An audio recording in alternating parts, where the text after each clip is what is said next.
Good evening guys. Ito yung ating 200 na large large juvenile. So, tigo 1 inch po ang kanilang sukat. 200 pieces po ito. One colony for 500 pesos. So, lalagay po natin sa container ni sir. Yung kanyang container na dala. Ayan. I think 10 liters po ito.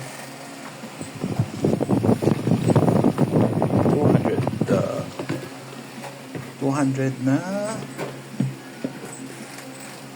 200 large juveniles. So ito po ay papakain ni sir sa kanyang apat na arowana, hindi Ariana. Arowana grande. Okay. Thank you po sir sa pagbili. Ito yung takip na in-order ni sir sa Shopee. From Sir, ano yata ito? Erwin. Sa Shopee. Ang ganda. Ganda ng pagkakagawa. Ito yung sinasabi ko guys na baril na may bala. Thank you. Yan. Ito po guys, sir, ito po yung 300 na nymphs pero ginawa nating 315 pa extra. And kung mapapansin nyo sir, hindi lang siya baby nymphs. May mga malalaki. So, naka-zoom lang. Ayan. Iyan na natin ng one zoom. Ayan. Ayan. 315 nymphs, pero may malalaki. Ayan. Thank you po. Ito po yung 60 males. So, nabilang na natin. 60 males. Nabilang po tayo ng females. Thank you. 60 males. Ayan.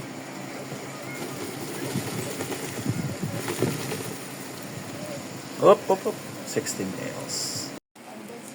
Ito po yung 60 females para sa ating 3 colonies.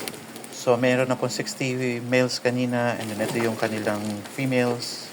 60 females. So, 300 mixed juvies and 300 nymphs na lang ang kulang.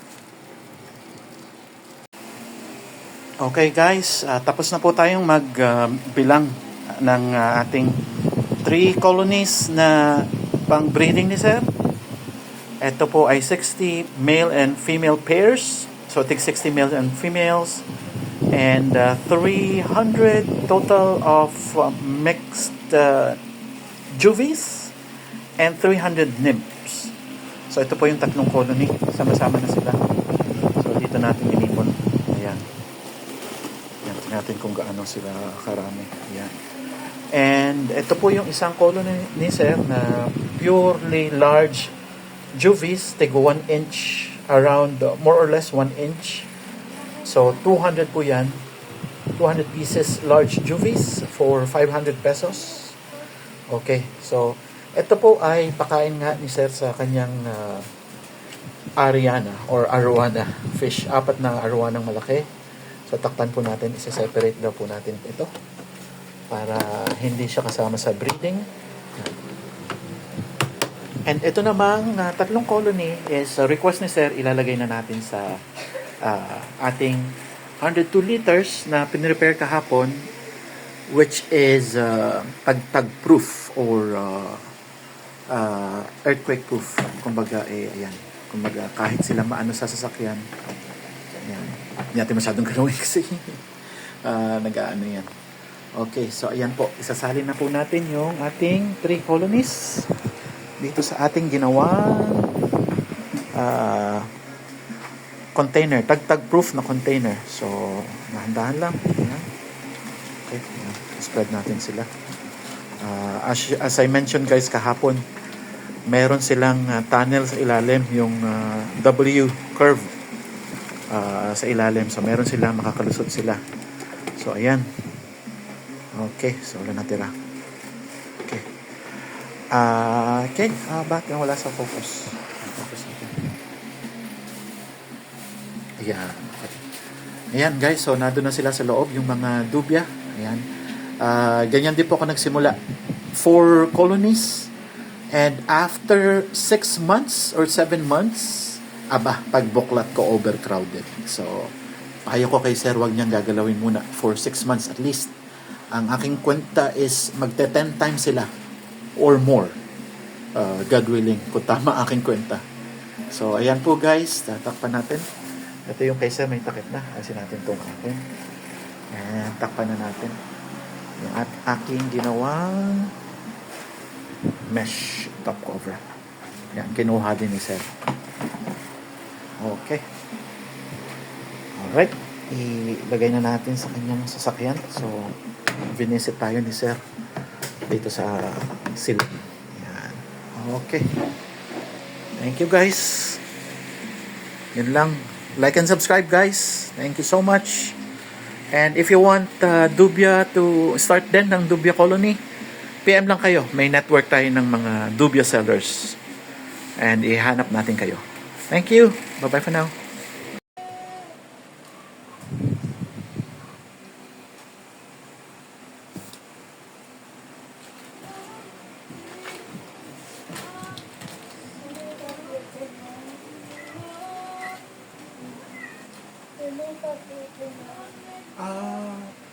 Put them on the other side. Sa other side. I think it's your computer. I'm doing video now. Ihe. Sabi lang. Hindi ako.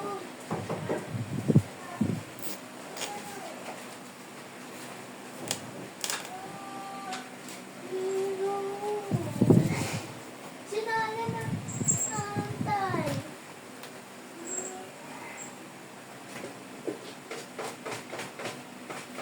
Ang bilisan mo. Dagang mo na.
Peter? Oh, you buy the other chair. Dali, Peter ka ba?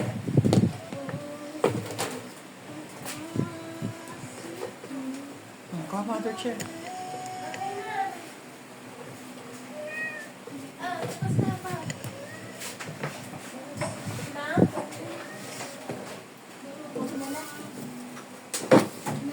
Wag na.